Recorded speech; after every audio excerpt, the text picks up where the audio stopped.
CAA, NRC ഇതിനെയൊക്കെ കോൺഗ്രസ് വളരെ കർശനമായി എതിർത്തിരുന്നു. എന്തുകൊണ്ടാണ് കോൺഗ്രസ് ഇവയൊക്കെ എതിർത്തത്? ഇതിന് മറുപടിയായി ഭാസ്കരൻ നായർ അജയൻ എന്ന ഒരു ഫേസ്ബുക്ക് പ്രൊഫൈലിൽ നിന്നുള്ള ഒരു പോസ്റ്റ് വായിക്കാനിടയായി.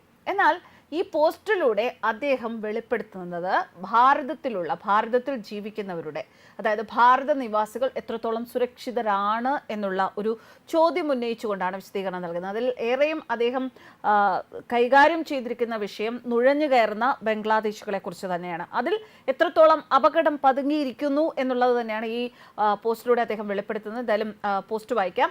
നമ്മൾ ഭാരത നിവാസികൾ സുരക്ഷിതരാണോ? ഞാൻ പറയും 100% അല്ല.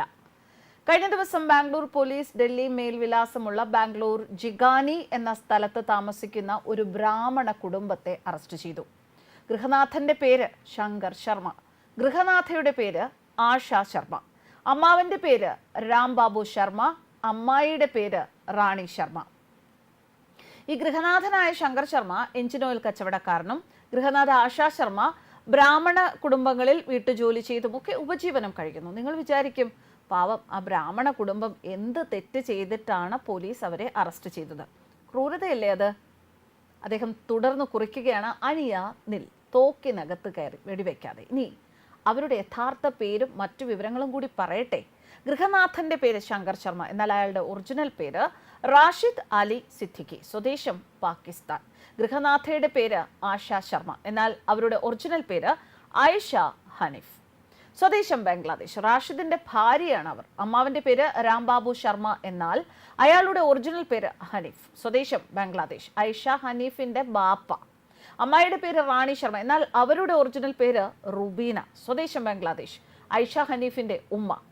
ഇവർ ബാംഗ്ലൂരിൽ താമസിക്കാൻ തുടങ്ങിയിട്ട് 6 വർഷങ്ങളായി. പാസ്പോർട്ട്, ആധാർ കാർഡ് ഇതെല്ലാം അവരുടെ കൈവശമുണ്ട്. പക്ഷേ അതൊക്കെ വ്യാജമായി ഉണ്ടാക്കി. 2014 പശ്ചിമ ബംഗാൾ വഴി നുഴഞ്ഞു കയറി ആദ്യം ദില്ലി ജുമാ മസ്ജിദിലെത്തി. 2018 വരെ അവിടെ താമസിച്ചു. എന്നിട്ട് അവിടെ നിന്നും സുരക്ഷിതമായി ബാംഗ്ലൂരിൽ.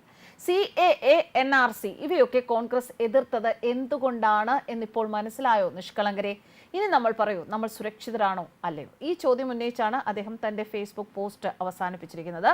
ഇന്ത്യയിൽ നമുക്കറിയാം, ബംഗാളിലെ കലാപത്തിനു പിന്നിൽ ഉണ്ടായിരുന്നത് ബംഗ്ലാദേശികൾ ആയിരുന്നു. കേരളത്തിലടക്കം അനേകം ബംഗ്ലാദേശികൾ തിരഞ്ഞെടുപ്പിൽ വോട്ട് വരെ ചെയ്ത് ഇന്ത്യയുടെ പരമാധികാരത്തെ തകർക്കുകയായിരുന്നു. കേരളത്തിലടക്കം മനുഷ്യ മനസാക്ഷിയെ ഞെട്ടിച്ച കുറ്റകൃത്യങ്ങളും ചെയ്തവരാണ് ബംഗ്ലാദേശികൾ. ഒരർത്ഥത്തിൽ പറഞ്ഞാൽ രാജ്യത്തിന് തന്നെ ഗുരുതര ഭീഷണിയായി മാറിയിരിക്കുന്ന ബംഗ്ലാദേശി സ്വദേശികളുടെ നുഴഞ്ഞുകയറ്റം ഉയർത്തുന്ന ആപത്തിനെ കുറിച്ച് ജനങ്ങളെ ബോധ്യപ്പെടുത്തണമെന്ന് RSS നേരത്തെ നിർദ്ദേശിച്ചിരുന്നു. ബംഗ്ലാദേശി നുഴഞ്ഞുകയറ്റ പ്രശ്നത്തിന്റെ ഗൗരവം തിരിച്ചറിഞ്ഞ് രാജ്യത്തിന്റെ വിവിധ ഭാഗങ്ങളിൽ സമ്മേളനങ്ങളും സെമിനാറുകളും നടത്തി ജനശ്രദ്ധയിൽ കൊണ്ടുവരണമെന്നാണ് RSS ആവശ്യപ്പെട്ടത്. ബംഗ്ലാദേശിൽ നിന്നും നിയമവിരുദ്ധമായി വലിയ തോതിൽ നുഴഞ്ഞു കയറി വന്നവർ അസം ഉൾപ്പെടെയുള്ള വടക്ക് കിഴക്കൻ മേഖലയിൽ തങ്ങളുടെ എണ്ണം നിരന്തരമായി വർദ്ധിപ്പിച്ചുകൊണ്ടിരിക്കുകയാണ് എന്നതുകൂടി മനസ്സിലാക്കുക. അതിന്റെ ഭാഗമായി നടന്നുവരുന്ന നരഹത്യ ഉൾപ്പെടെയുള്ള അക്രമ സംഭവങ്ങളുടെ ഫലമായി വിവിധ പ്രദേശങ്ങളിലെ സാഹചര്യങ്ങൾ സംഘർഷഭരിതമാണ്. വ്യാപകമായ ആക്രമണങ്ങളിലും തീവെപ്പിലും നിരവധി പേർ കൊല്ലപ്പെടുകയും ലക്ഷക്കണക്കിന് ജനങ്ങൾ ഓടിപ്പോവുകയും ചെയ്തു. ഇതേ തുടർന്ന് മുംബൈ, ലക്നൗ, കാൺപൂർ, ബറേലി തുടങ്ങിയ സ്ഥലങ്ങളിലുണ്ടായ അക്രമ സംഭവങ്ങൾ ജനങ്ങളെ ആശങ്കയിലാഴ്ത്തിയതുമാണ്. ഭാരതത്തിലെ എല്ലാ പ്രമുഖ നഗരങ്ങളിലും നുഴഞ്ഞുകയറ്റക്കാർ കടന്നെത്തിക്കഴിഞ്ഞു. തലസ്ഥാനമായ ദില്ലിയിലും ചില മഹാനഗരങ്ങളിലും വൻ നഗരങ്ങളിലും ഒക്കെ ഇവരുടെ ജനസംഖ്യ ആശങ്കാജനകമാം വിധം വർദ്ധിക്കുകയാണ്.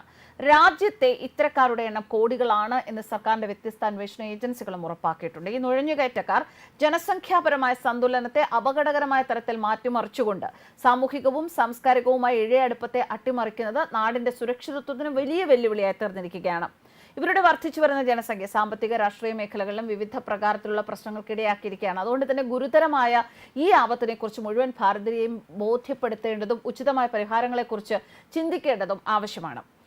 പലപ്പോഴും ഇങ്ങനെ കുറ്റവാളികൾ യാത്രാരേഖകൾ ഉണ്ടാക്കി രാജ്യം വിട്ടുപോകുന്നതിനും വ്യാജ ആധാർ കാർഡുകൾ ദുരുപയോഗം ചെയ്യുന്നുണ്ട്. മിലിറ്ററി ഇന്റലിജൻസ് റിപ്പോർട്ടിനെ തുടർന്ന് അതിർത്തി സംസ്ഥാനങ്ങളിൽ അതിർത്തി രക്ഷാസേനയുടെ നിരീക്ഷണം ശക്തമാക്കിയിരുന്നു. കേരളം അടക്കമുള്ള കടൽത്തീര സംസ്ഥാനങ്ങളിൽ കോസ്റ്റ് ഗാർഡും നിരീക്ഷണം വ്യാപിപ്പിച്ചു. വ്യാജ ആധാർ ഉപയോഗിച്ച് കേരളത്തിലേക്ക് നുഴഞ്ഞുകയറ്റം നടക്കുന്നതായി കേന്ദ്ര രഹസ്യാന്വേഷണ ഏജൻസികളുമൊക്കെ സൂചന നൽകിയിരുന്നതാണ്. എന്തായാലും ഇത്തരത്തിലുള്ള അപകടകരമായ കാര്യങ്ങളിലേക്കാണ് നമ്മുടെ രാജ്യം കടന്നു പോകുന്നത്. ബംഗ്ലാദേശികൾ പലയിടത്തും നുഴഞ്ഞുകയറ്റം നടത്തുന്നുണ്ട്. നുഴഞ്ഞുകയറ്റം നടത്തുന്നു എന്നത് മാത്രമല്ല, വ്യാജ ആധാർ കാർഡ് ഉണ്ടാക്കി അവർ ഇതുപോലെയുള്ള കള്ളപ്പേരുകളിൽ, ബ്രാഹ്മണരുടെ പേരിൽ അതുപോലെ ഹിന്ദുക്കളുടെ പേരിലൊക്കെയാണ് ഇവിടെ കഴിഞ്ഞു പോകുന്നത് എന്നതാണ് മറ്റൊരു പേടിപ്പിക്കുന്ന ഒരു വസ്തുത.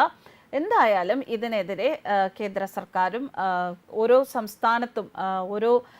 സംസ്ഥാനത്തും ആൾക്കാർ, നമ്മുടെ ഇപ്പോൾ കേരളത്തിലാണെങ്കിലും കേരള സംസ്ഥാനത്തിലാണെങ്കിലും കേരളത്തിലെ സർക്കാർ ഇതിനു വേണ്ട കർശനമായ നടപടികൾ സ്വീകരിക്കേണ്ടത് അത്യാവശ്യമാണ്. ഇല്ലെങ്കിൽ നമ്മുടെ കൂടെ ഉള്ളവർ ആരാണ്, എന്താണ് എന്നൊക്കെ നമുക്ക് മനസ്സിലാക്കാൻ സാധിക്കാത്ത ഒരു സാഹചര്യത്തിലേക്ക് പോകുന്ന കാലം വിദൂരമല്ല. News desk കർമ്മസ്.